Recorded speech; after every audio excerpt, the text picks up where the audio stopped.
As promised, here is the design of my miter station. I'm gonna end up doing a video at some point of my entire shop and some different things because a lot of people are asking me a lot of questions. So here it is.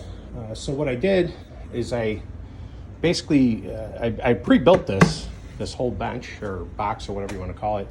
I made a frame. Let me show you from underneath. You can see it in the frame there.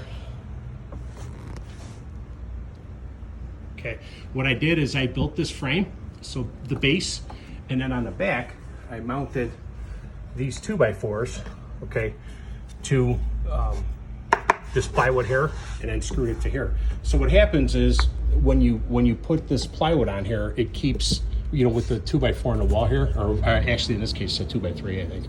But what happens is the pressure that's pulling down right here from the saw, you know, from any weight that you may have here, the pressure pulling down is like having basically like an inverted shelving system, like kind of like these here.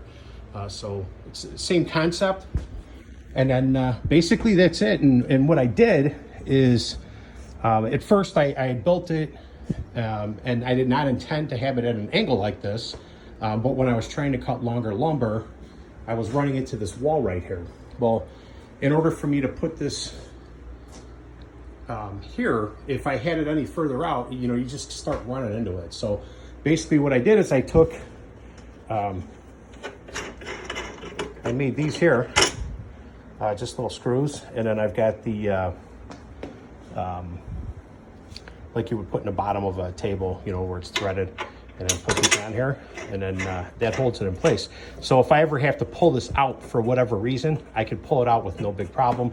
I decided to put just a little extension on here. I'll probably end up putting a tape on here or something. I didn't want to go too far because I do have a natural gas heater in the garage, and this just really helps me out if I'm using, I don't normally use much more than like 8-foot material. So when I'm using 8-foot material, this seems to give me a nice comfortable overhang, so I'm not trying to balance. And then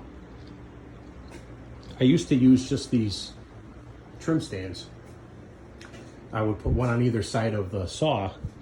It just gets to be too much moving them around and bumping into them. So this is the design I came up with. And if I have anything that kind of hangs over, I just put the other trim stand, you know, on the other side. Or if I have really long material, I'll put the trim stand on that side.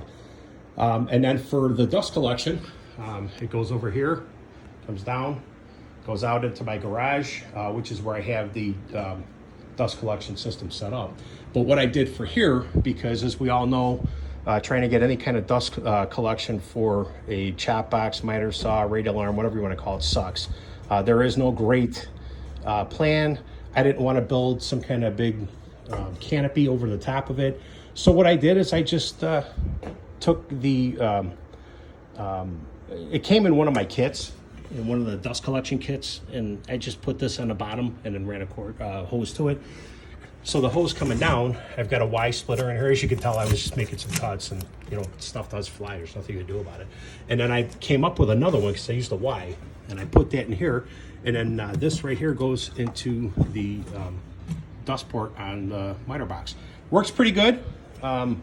Hopefully this gives you a good idea as to what I did. As you can tell here, this is just jerry-rigged. I've got, you know, 3 2x4 or 3 2x3s on here, just because I was trying to extend it out. But when I ran into the problem with it being up against the wall when I was cutting a larger piece, I had to keep putting boards on it until I got to that happy medium, and this is where I ended up. So if you got any other questions, feel free to give me a holler. Keep an eye out on that page. I'll probably share a video which will give a little bit more access into what it is that I've got going on here. And then, yeah, thanks. Any questions, give me a holler. Bye.